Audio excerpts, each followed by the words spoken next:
दोस्तों नमस्कार, ये है मार्गदर्शन फॉर सिविल सर्विसेज। मैं अनुराग चौधरी। दोस्तों आज की वीडियो में हम चालू करेंगे समीक्षा अधिकारी सहायक समीक्षा अधिकारी परीक्षा यानी आरओ के लिए हिंदी के महत्वपूर्ण पर्यायवाची शब्दों का प्रैक्टिस सेट, जो आपके आगामी विभिन्न परीक्षाओं के लिए बहुत ही उपयोगी है। दोस्तों ये वीडियो उत्तर प्रदेश लोक सेवा आयोग द्वारा आयोजित विभिन्न परीक्षाओं के सामान्य हिंदी खंड के साथ साथ लोअर पीसीएस, अधीनस्थ सेवा चयन आयोग और अन्य परीक्षाओं के लिए बहुत ही उपयोगी है। तो आइए शुरू करते हैं महत्वपूर्ण पर्यायवाची शब्दों का प्रैक्टिस सेट संख्या 2। दोस्तों आज के प्रैक्टिस सेट का जो पहला प्रश्न है, देखिए बहुत ही महत्वपूर्ण है। इसमें पूछा गया है कि खटपद का पर्यायवाची शब्द क्या है। ऑप्शन है आपके तितली, भ्रमर, मकड़ी या फिर केकड़ा। तो सही उत्तर है भ्रमर। देखिए दोस्तों, मधुकर, खटपद, अली, भृंग, मधुराज, मधुभक्षा, द्विरेफ, चंचरीक, मधुप, शिलीमुख, भौरा, ये सभी भ्रमर के पर्यायवाची हैं। वैसे खटपद यानी कीटों में 6 पद होते हैं, लेकिन ये भ्रमर का पर्यायवाची रूढ़ हुआ है। तो मधुकर, अली, भृंग, मधुराज ये सभी भ्रमर या भौरा के पर्यायवाची हैं। अगला प्रश्न है कि कौन सा शब्द भ्रमर का पर्यायवाची नहीं है। सलभ, चंचरीक, शिलीमुख या मिलिंद। तो देखिए दोस्तों, भौरे के पर्यायवाची शब्दों में जब आप जाएंगे तो देखेंगे चंचरीक, शिलीमुख, मिलिंद, मधुकर, खटपद, अली, भृंग, मधुराज, मधुभक्षा, द्विरेफ और मधुप ये सभी भ्रमर के पर्यायवाची हैं। जबकि शलभ शब्द जो है ये भ्रमर के पर्यायवाची नहीं है, ये टिड्डा या पतंगा का पर्याय होता है। अगला प्रश्न है दोस्तों, भौरा का पर्याय क्या है। तो देखिए भौरा का पर्याय बहुत बार पूछा गया है। कुसुमाकर, चक्रांश, द्विरेफ या कलघोष। तो देखिए द्विरेफ शब्द यहाँ पर देखिए ये भौरा का पर्यायवाची है। अगला प्रश्न है, निम्नलिखित में से कौन सा शब्द भ्रमर का पर्यायवाची नहीं है, आपको बताना है। चंचरीक, शिलीमुख, द्विरेफ और द्विरद। तो सही उत्तर है देखिए दोस्तों, द्विरद जो है ये भ्रमर का पर्यायवाची नहीं है, जबकि चंचरीक, शिलीमुख और द्विरेफ ये भौरे के पर्यायवाची के रूप में प्रयुक्त होते हैं। अगला प्रश्न है, इनमें से कौन सा एक शब्द मछली का पर्यायवाची नहीं है। देखिए मत्स्य, मीन, सफरी या जलोदरी। तो सही उत्तर है दोस्तों जलोदरी। देखिए मत्स्य, मीन, अंडभव, सफरी, झख, जलजीवन, जलतोर ये मछली के पर्यायवाची शब्द हैं। जबकि दोस्तों जलोदरी से इसका कोई संबंध नहीं है। तो जलोदरी जो है ये मछली का पर्यायवाची नहीं है, जबकि मत्स्य, मीन, सफरी ये सभी मछली के पर्यायवाची हैं। अगला प्रश्न बहुत ही महत्वपूर्ण है। देखिए परीक्षाओं में बार बार पूछा गया है कि कौन सा शब्द मछली का पर्यायवाची है। देखिए झख, जलधि, केकी या मरीच। तो सही उत्तर है झख। झख या झस दोस्तों ये मछली का पर्यायवाची है। मछली के अन्य पर्यायवाचियों में मत्स्य, मीन, अंडभव, सफरी, जलजीवन, जलतोर ये मछली के पर्यायवाची शब्द हैं। अगला प्रश्न है दोस्तों, मीनाक्षी का पर्यायवाची क्या है। ऑप्शन है देखिए सुंदरी, दुर्गा, मछली और लक्ष्मी। तो सही उत्तर है दोस्तों देखिए यहाँ पर सुंदरी और दुर्गा यहाँ पर जो हैं वो मीनाक्षी के पर्यायवाची होंगे। देखिए मीनाक्षी का अर्थ होता है मछली जैसी आंखों वाली, यानी जिस स्त्री की आंखें मछली की तरह आंखें हैं या सुंदर हैं उसको मीनाक्षी कहा जाता है। दोस्तों देवी पार्वती को भी मीनाक्षी कहा जाता है और ब्रह्म वैवर्त पुराण में माँ दुर्गा के जो 16 नाम दिए गए हैं उनमें से एक पार्वती भी है। इसी आधार पर मीनाक्षी का पर्यायवाची दुर्गा भी हो सकता है। दोस्तों डॉक्टर हरदेव बाहरी ने अपने हिंदी शब्दकोश में मीनाक्षी का अर्थ दुर्गा दर्शाया है और उत्तर प्रदेश लोक सेवा आयोग ने अपने संशोधित उत्तर कुंजी में मीनाक्षी के पर्यायवाची में सुंदरी और दुर्गा दोनों को सही माना है। अगला प्रश्न है, देखिए इनमें से एक शब्द जो है वो घोड़ा का पर्यायवाची शब्द नहीं है। यहाँ पर आपको बताना है घोड़ा का पर्यायवाची शब्द क्या नहीं है। अश्म, सैंधव, घोटक और तुरंग। तो सही उत्तर है अश्म। दोस्तों अश्म शब्द जो है ये घोड़ा का पर्यायवाची नहीं बल्कि पत्थर का पर्यायवाची होता है, जबकि सैंधव, घोटक, तुरंग और रविसुत है, बाज ये सब घोड़े के पर्यायवाची हैं। अगला प्रश्न है, कौन सा शब्द घोड़ा का पर्यायवाची नहीं है। ऑप्शन है आपके बाज, तुरंग, शार्दूल और है, तो सही उत्तर है शार्दूल। शार्दूल शब्द घोड़ा का पर्यायवाची नहीं है बल्कि सिंह का पर्यायवाची होता है। शार्दूल का मतलब सिंह या शेर होता है। अगला प्रश्न है, इनमें से तुरंग शब्द का पर्याय क्या है? बाज, अंबुधर, विजन और किंकर, तो सही उत्तर है दोस्तों, देखिए बाज शब्द जो है हमारा बाज जो है ये तुरंग का पर्यायवाची है जिसका अर्थ होता है घोड़ा। तो देखिए घोड़ा का पर्यायवाची बाज और तुरंग होते हैं। अगला प्रश्न है दोस्तों, अश्व का पर्याय क्या है? तुरंग, भृंग, कुरंग और मतंग, तो सही उत्तर ऑप्शन ए तुरंग। तुरंग शब्द जो है दोस्तों ये आपका घोड़ा का पर्यायवाची है, तो अश्व का पर्यायवाची तुरंग हो जाएगा। अगला प्रश्न है दोस्तों, यहाँ पर देखिए वाजी शब्द का पर्यायवाची क्या है? तो अश्व, बेसर, श्रृंगाल और किंकर, तो सही उत्तर है अश्व। दोस्तों वाजी शब्द अश्व का पर्यायवाची है और बाजी, बाज और बाजी तीनों शब्द सही हैं। बाजी और बाज में प्रमुख अंतर ये है कि बाज अश्व के अतिरिक्त तीर तथा चिड़िया का भी अर्थ प्रकट करता है, जबकि बाजी जो है ये घोड़े का पर्यायवाची है। अगला प्रश्न देखिए, इसमें निम्नलिखित में से कौन सा शब्द जो है सिंह का पर्यायवाची है?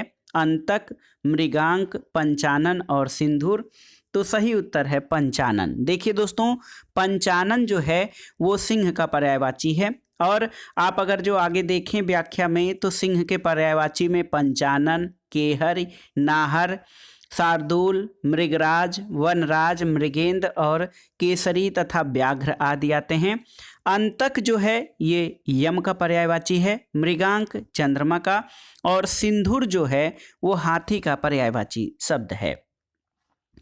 अगला प्रश्न है दोस्तों, मृगेंद्र का पर्यायवाची शब्द क्या है? ऑप्शन है कुरंग, केसरी, भुजंग और तुरंग, तो सही उत्तर है केसरी। केसरी दोस्तों सिंह के लिए और मृगेंद्र भी सिंह के लिए प्रयोग किया जाता है। अगला प्रश्न है, मृगेंद्र का पर्यायवाची शब्द क्या है? शार्दूल, अहि, हिरन और कुरंग, तो सही उत्तर है शार्दूल जो है। शार्दूल और मृगेंद्र दोस्तों ये सिंह के पर्यायवाची के रूप में प्रयोग होते हैं। अगला प्रश्न है, निम्नलिखित शब्दों में से कौन सा शब्द केसरी का पर्यायवाची है? मृगेंद्र, भुजंग, तुरंग और अनंग, तो दोस्तों केसरी के पर्यायवाची शब्दों में देखिए मृगेंद्र और नाहर, वनराज, शेर ये सब आते हैं, तो सही उत्तर ऑप्शन ए हो जाएगा। केसरी का पर्यायवाची मृगेंद्र, भुजंग का अर्थ सांप होता है और तुरंग घोड़े को कहते हैं, अनंग जो है वो कामदेव के लिए प्रयोग किया जाता है। अगला प्रश्न है दोस्तों, शशक शब्द का पर्यायवाची क्या है? ऑप्शन है आपके चंद्रमा, शिशु, खरगोश या मृग, तो सही उत्तर है खरगोश जो है दोस्तों ये शशक का पर्यायवाची है। चंद्रमा का पर्यायवाची शशि होता है, मृग का पर्यायवाची हिरण और शिशु शब्द छोटे बच्चे के लिए प्रयोग किया जाता है। अगला प्रश्न है दोस्तों, कमल का पर्यायवाची शब्द क्या होगा? ऑप्शन देखिए कंदर्प, अनंग, धनेश और इंदिवर, तो सही उत्तर है दोस्तों देखिए इंदिवर कमल का पर्यायवाची है। इंदिवर शब्द ऑप्शन डी आपका सही उत्तर हो जाएगा। कंदर्प, अनंग, कामदेव, कंदर्प जो है कामदेव का पर्यायवाची है, कंदर्प, अनंग। और दोस्तों कुवलय, राजीव, अंबुज, पंकज, जलज जो है ये सब कमल के पर्यायवाची हैं। धनेश जो है दोस्तों अनंग और कंदर्प जो हैं ये कामदेव के पर्यायवाची, धनेश जो है ये कुबेर के पर्यायवाची के रूप में प्रयुक्त शब्द है। अगला प्रश्न है कि निम्नलिखित में से कौन सा शब्द अरविंद का पर्यायवाची नहीं है? ऑप्शन है आपके मिलिंद, पंकज, जलज और अंबुज, तो सही उत्तर है मिलिंद। मिलिंद शब्द दोस्तों अरविंद का पर्यायवाची नहीं है और अरविंद जो है अरविंद का अर्थ कमल होता है। पंकज, जलज, अंबुज ये अरविंद के पर्यायवाची हैं। मिलिंद का अर्थ दोस्तों भौरा होता है। अगला प्रश्न है, कमल शब्द का पर्यायवाची क्या है? तामरस, सोमरस, रसाल या अम्बु, तो देखिए सही उत्तर आपका हो जाएगा दोस्तों तामरस। देखिए बहुत ही महत्वपूर्ण है, तामरस जो है ये कमल का पर्यायवाची है। सोमरस सुरा या मदिरा का, रसाल आम का, अम्बु का अर्थ पानी होता है। अगला प्रश्न है दोस्तों यहाँ पर देखिए कौन कमल का पर्यायवाची नहीं है? राजीव, कुवलय, जलद और अंबुज। तो जलद दोस्तों ये आपका बादल का पर्यायवाची है, न कि कमल का। दोस्तों शुरू में हम लोग जब छोटी कक्षाओं में थे तो वहाँ पे बताया गया था कि पानी के पर्यायवाची में ज शब्द लगाने से वो कमल का पर्याय बन जाता है, जबकि जल में या पानी के पर्यायवाची में द शब्द लगाने से वो बादल का अर्थ देता है और धी शब्द लगाने से वो समुद्र का पर्याय देता है। अगला प्रश्न है, क्रोध के लिए दिए गए पर्यायवाची शब्दों में से एक गलत शब्द है, उसे चयन कीजिए। देखिए, रोष, अमर्ष, स्वत्व या कोप। तो सही उत्तर है स्वत्व। दोस्तों स्वत्व क्रोध का पर्यायवाची नहीं है। स्वत्व का अर्थ अधिकार या अपनापन होता है, जबकि रोष, अमर्ष और कोप ये क्रोध के पर्यायवाची शब्द हैं। अगला प्रश्न है, निम्नलिखित पर्यायवाची शब्दों में से जो एक शब्द मोर का पर्यायवाची नहीं है उसे चिन्हित कीजिए। मोर का पर्यायवाची नहीं है। ऑप्शन है आपके केकी, कीश, सिखी या शिखंडी। तो सही उत्तर है कीश। दोस्तों कीश जो है ये मोर का नहीं बल्कि बंदर का पर्यायवाची है। बंदर को कीश भी कहा जाता है। केकी, सिखी और शिखंडी ये शब्द मोर के पर्यायवाची हैं। इसके अलावा ध्वजी, केकी, नीलकंठ, कलापी, सारंग, शिवसुत वाहन और मयूर ये सभी मोर के पर्यायवाची हैं। अगला प्रश्न है, इनमें से कौन सा शब्द कृष्णा का पर्यायवाची है? राधा, रुक्मिणी, द्रौपदी और यशोदा। तो दोस्तों द्रौपदी जो है ये कृष्णा का पर्यायवाची शब्द है। द्रौपदी के अन्य पर्यायवाची शब्दों में द्रुपद सुता, याज्ञसेनी, पांचाली, सौरंध्री इत्यादि हैं। तो सही उत्तर हो जाएगा दोस्तों द्रौपदी जो है वो कृष्णा का पर्यायवाची शब्द है। अगला प्रश्न है, इनमें से एक शब्द बैल का पर्यायवाची नहीं है, उसे चयनित कीजिए। अश्म, वृषभ, बलिवर्द और गो। तो देखिए अस्म जो है दोस्तों इसका अर्थ पत्थर होता है, जबकि वृषभ, बलिवर्द और गो ये बैल के पर्यायवाची हैं। गो शब्द दोस्तों ये गाय का भी पर्यायवाची होता है। अगला प्रश्न है, निम्नलिखित में से जो शब्द सौंदर्य के लिए पर्यायवाची नहीं है उसे चयनित कीजिए। सुषमा, शोभा, सुंदरता या रमणी। तो सही उत्तर हो जाएगा रमणी। रमणी सौंदर्य का पर्यायवाची नहीं है। रमणी का अर्थ होता है सुंदर युवती। अगला प्रश्न है दोस्तों, सुंदर शब्द का पर्यायवाची क्या है? आपको बताना है कि सुंदर शब्द जो है उसका पर्यायवाची क्या है। ऑप्शन है चारु, केशी, अम्बुद और पुष्कर। तो सही उत्तर है चारु। सही उत्तर ऑप्शन ए हो जाएगा चारु, रुचिर, रम्य, सुहावना, मनोहर, रमणीक और ललित ये सभी सुंदर के पर्यायवाची हो जाएंगे। केसी शब्द किसका? केसी शब्द ये सिंह का पर्यायवाची है। अम्बुद, अम्बुद आप जानते हैं बादल का, और पुष्कर ये तालाब का पर्यायवाची है। अगला प्रश्न है दोस्तों, इनमें से कौन सा शब्द पार्थ का पर्यायवाची है? भीष्म, श्री कृष्ण, युधिष्ठिर और अर्जुन। तो सही उत्तर हो जाएगा अर्जुन। पार्थ शब्द अर्जुन के लिए प्रयोग किया जाता है और इसके अतिरिक्त धनंजय, कौंतेय, गुडाकेश और सब्यसाची शब्द भी अर्जुन के पर्यायवाची हैं। अगला प्रश्न है, निम्नलिखित शब्दों में से कौन सरिता का पर्याय नहीं है? तटनी, त्रिपथगा, निम्ना और तरंगड़ी। तो दोस्तों यहाँ पर देखिए बहुत ही महत्वपूर्ण प्रश्न है त्रिपथगा। दोस्तों त्रिपथगा जो है ये सरिता का पर्याय नहीं बल्कि गंगा का पर्यायवाची है। तटनी, निम्ना, तरंगड़ी ये सब नदी के पर्यायवाची हैं। अगला प्रश्न है दोस्तों, प्रशंसा का पर्यायवाची शब्द आपको बताना है। प्रशंसा शब्द का पर्यायवाची क्या होगा? कुंभिल, अमर्ष, कृशानु या श्लाघा। तो सही उत्तर है श्लाघा। श्लाघा प्रशंसा शब्द के लिए प्रयोग किया जाता है और प्रशंसा के पर्यायवाची शब्दों में गुणगान, नदी, श्लाघा, स्तुति, तारीफ, बड़ाई और सराहना शामिल हैं। अमर्ष का अर्थ क्रोध होता है। कृशानु आग और कुंभिल जो है ये चोर का पर्यायवाची है। अगला प्रश्न है दोस्तों, स्तुति का पर्यायवाची क्या है? तो सही उत्तर है स्तुति शब्द का पर्यायवाची श्लाघा होता है और ये प्रशंसा के अर्थ में भी प्रयोग किया जाता है। अचल का पर्यायवाची नहीं है दोस्तों। पर्वत, मेदिनी, भूधर और नग। तो मेदिनी जो है वो अचल का पर्यायवाची नहीं है। मेदिनी का अर्थ होता है पृथ्वी। पृथ्वी जो है मेदिनी का अर्थ होता है पर्वत, भूधर और नग ये अचल या अविचल, अडिग इनके पर्यायवाची शब्द के रूप में प्रयोग किए जाते हैं। अगला प्रश्न है, निम्नलिखित में से कौन सा शब्द जो है अभिजात का पर्यायवाची नहीं है? देखिए, महीप, श्रेष्ठ, कुलीन और आर्य। तो दोस्तों महीप शब्द जो है ये किसका? महीप शब्द ये राजा का पर्यायवाची है, जबकि अभिजात या अभिजात्य को श्रेष्ठ, कुलीन और आर्य पर्यायवाची शब्द के रूप में प्रयोग किया जाता है। अभिजात मतलब संभ्रांत, योग्य, विशिष्ट, कुलीन, श्रेष्ठ और आर्य। महीप राजा होता है, महीप का पर्यायवाची महीप, नृप, भोपाल, नरपति ये सभी होते हैं। अगला प्रश्न है दोस्तों, शिष्ट का पर्यायवाची नहीं है। देखिए, सभ्य इसका पर्यायवाची है, सुसंस्कृत सही है, और आदरणीय जो है, आदरणीय का मतलब दोस्तों क्या होता है? आदर करने योग्य, विनीत का शिष्ट होता है। तो दोस्तों आदरणीय का अर्थ होता है आदर करने योग्य, जबकि सभ्य, सुशील, विनीत, नीतिमान ये सभी शिष्ट के पर्यायवाची शब्द हैं। अगला प्रश्न है, कौन सा शब्द अधर्म का पर्यायवाची नहीं है? देखिए यहाँ पर अनाचार, अधम, अपकर्म या अन्याय। तो सही उत्तर अधम। अधम, तो दोस्तों अधर्म के पर्यायवाची में जो है जुल्म, पाप, अनाचार, अपकर्म, अनीति, अन्याय है। अधम का पर्यायवाची जो होता है गिरा हुआ, खल, दुष्ट, नीच, दुर्जन या कुटिल होता है। तो देखिए अधम जो है अधर्म का पर्यायवाची नहीं है। अगला प्रश्न है, अमृत किसका पर्याय है? ये बार बार परीक्षाओं में पूछा गया है।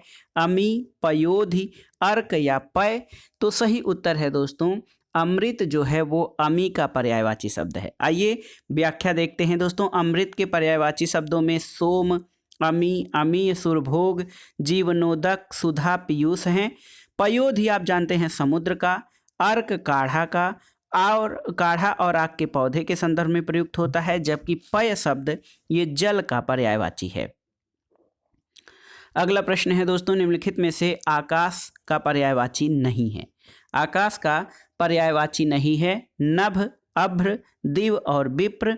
तो सही उत्तर है विप्र। देखिए दोस्तों विप्र जो है ये आकाश का पर्यायवाची नहीं है। विप्र शब्द ब्राह्मण के लिए प्रयुक्त होता है। तो याद रखिए विप्र शब्द ब्राह्मण शब्द का पर्यायवाची है, जबकि नभ, अभ्र और दिव, अनंत, शून्य, गगन, अंतरिक्ष ये सभी आकाश के पर्यायवाची हैं। अगला प्रश्न है, आकाश का पर्यायवाची शब्द कौन सा है? देखिए सहकार, शून्य, प्रभा या मंडली। तो सही उत्तर शून्य हो जाएगा, जो कि आकाश का पर्यायवाची है। अगला प्रश्न है, कौन सा शब्द जीव का पर्यायवाची नहीं है? प्राणी, प्राण, पखेरु और चैतन्य। तो सही उत्तर है यहाँ पर देखिए पखेरु। दोस्तों पखेरु जो है वो जीव के पर्यायवाची के रूप में नहीं, बल्कि पखेरु जो है ये पक्षी के पर्यायवाची के रूप में लिया जाता है। खग, पक्षी, बिहग, पखेरु, नभचर ये पखेरु के पर्यायवाची हैं, जबकि जीव के पर्यायवाची के रूप में प्राणी, प्राण, चैतन्य, जान और जीवन आते हैं।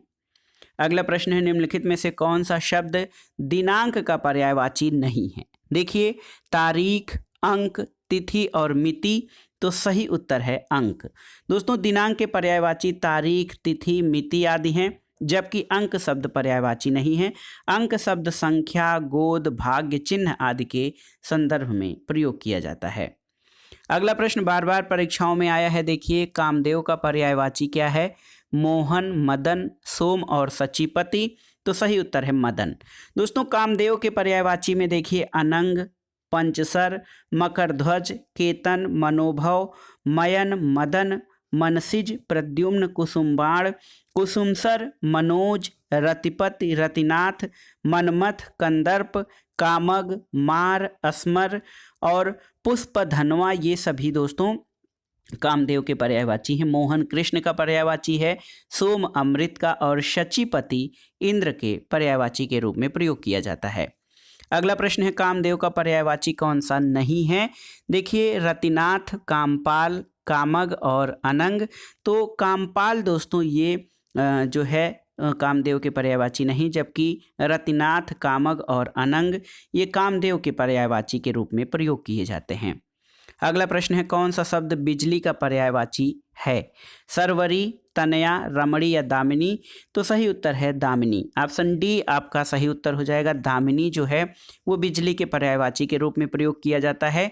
इसके अलावा बिजली के पर्यायवाची के रूप में विद्युत, क्षणप्रभा, चपला, सौदामिनी, बिजुरी, दीप्ति प्रभा, तड़ित, दामिनी और चंचला। सरवरी जो है ये रात का, तनया का अर्थ पुत्री होता है और रमणी जो है वो स्त्री का पर्यायवाची है। अगला शब्द है दोस्तों बिजली का पर्यायवाची शब्द क्या है? ऑप्शन है चमक, सौदामिनी, प्रकाश और इनमें से कोई नहीं। तो सौदामिनी जो है बिजली का पर्यायवाची है। एक प्रश्न है बिजली शब्द का पर्यायवाची नहीं है, क्या नहीं है? वितुंडा, दामिनी, चंचला और तड़ित। तो सही उत्तर हो जाएगा दोस्तों वितुंडा शब्द जो है ये बिजली का पर्यायवाची नहीं है, जबकि दामिनी, चंचला और तड़ित ये सभी बिजली के पर्यायवाची हैं। दामिनी का पर्यायवाची कौन सा है? तो इसमें सुधि, दीप्ति, वनिता और सविता। तो सही उत्तर हो जाएगा दीप्ति। दीप्ति जो है ये दामिनी का पर्यायवाची है। अगला प्रश्न है दोस्तों दर्पण का पर्यायवाची क्या है? अनावर्तक, अवलंबन, पारदर्शक और शीश। तो सही उत्तर है पारदर्शक। दोस्तों दर्पण के पर्यायवाची शीशा, आईना, पारदर्शक, प्रतिबिंबक इत्यादि हैं। और दोस्तों अनावर्तक, अवलंबन और शीश में से दर्पण के पर्यायवाची नहीं है, पारदर्शक इसका पर्यायवाची है। अगला प्रश्न है ध्वज का पर्यायवाची नहीं है। केतु, पताका, निशाका और केकी। तो देखिए केकी, केकी शब्द जो है इसका अर्थ या पर्यायवाची मोर होता है, जबकि ध्वज के पर्यायवाची में केतु, पताका, निशाका आदि आते हैं। अगला प्रश्न है दोस्तों देखिए केतु का पर्यायवाची है। ऑप्शन देखिए राहु, नाग, अंशुक या ध्वज। तो सही उत्तर हो जाएगा ऑप्शन डी, ध्वज जो है वो केतु का पर्यायवाची है। अगला प्रश्न है दोस्तों बहिन का पर्यायवाची शब्द निम्नलिखित में से कौन सा है? तनुजा, शार्दूल, इला और सहोदरा। तो सही उत्तर है दोस्तों बहिन के पर्यायवाची के रूप में ये सहोदरा शब्द यानी समान पेट से उत्पन्न हुई लड़की या कन्या वो बहिन होती है। बहिन के पर्यायवाचियों में भगिनी, सहोदरा, बांधवी, सहधर्मिणी, दीदी आदि हैं। जबकि तनुजा का अर्थ पुत्री होता है, शार्दूल का अर्थ शेर होता है और इला जो है वो सरस्वती के पर्यायवाची के रूप में प्रयोग किया जाता है। अगला प्रश्न है दोस्तों शिक्षक का पर्याय नहीं है। ऑप्शन है आपके अध्यापक, वक्ता, प्रवक्ता और व्याख्याता। तो वक्ता का अर्थ बोलने वाला होता है। शिक्षक के पर्याय में अध्यापक, प्रवक्ता, व्याख्याता, गुरु, आचार्य। इसके अलावा दोस्तों गुरु, आचार्य, प्रवक्ता, व्याख्याता ये सभी शिक्षक के पर्याय हैं। वक्ता का अर्थ बोलने वाला या वक्तव्य देने वाला होता है। अगला प्रश्न है वृक्ष शब्द का पर्यायवाची क्या है? प्रसून, पादप, किंकर या हेम। तो सही उत्तर है वृक्ष का पर्यायवाची पादप है। वृक्ष के पर्यायवाची शब्दों की ओर ध्यान दें तो इसमें पादप पेड़, विटप, रुख, अगम, गाक्ष, साखी, तरु और द्रुम हैं। प्रसून जो है वो पुष्प या फूल का पर्यायवाची है। किंकर जो है दास का और हेम जो है वो सोना का पर्यायवाची है। अगला प्रश्न और इस वीडियो का आखिरी प्रश्न है दोस्तों कौन सा शब्द नाग का पर्यायवाची नहीं है? सर्प, अहि, विषधर और तुरंग। तो तुरंग दोस्तों ये नाग का पर्यायवाची नहीं है। तुरंग का अर्थ क्या होता है हमने पढ़ा है। तुरंग का अर्थ घोड़ा, घोटक है, बाजी तुरंग होता है। जबकि सांप या नाग के पर्यायवाची में सर्प, अहि, विषधर, पन्नग, उरग और भुजंग आदि ये सभी नाग के पर्यायवाची हैं। तो दोस्तों ये था आज का वीडियो। इसमें आपने 50 अति महत्वपूर्ण परीक्षोपयोगी ऑब्जेक्टिव टाइप यानी बहुविकल्पी प्रकार के परीक्षाओं की दृष्टि से महत्वपूर्ण पर्यायवाची शब्दों का अध्ययन किया। ये आपके आगामी विभिन्न परीक्षाओं के लिए बहुत ही उपयोगी है। इसका अगला भाग हम कल के वीडियो में प्रस्तुत करेंगे। हमारे चैनल से जुड़े रहें और किसी अन्य टॉपिक पर अगर आप हमसे वीडियो चाहते हैं तो हमें कमेंट बॉक्स में ज़रूर बताइएगा। वीडियो को लाइक करें, शेयर करें और इस चैनल मार्गदर्शन फॉर सिविल सर्विसेज को सब्सक्राइब करें। वीडियो देखने के लिए धन्यवाद दोस्तों। नमस्कार।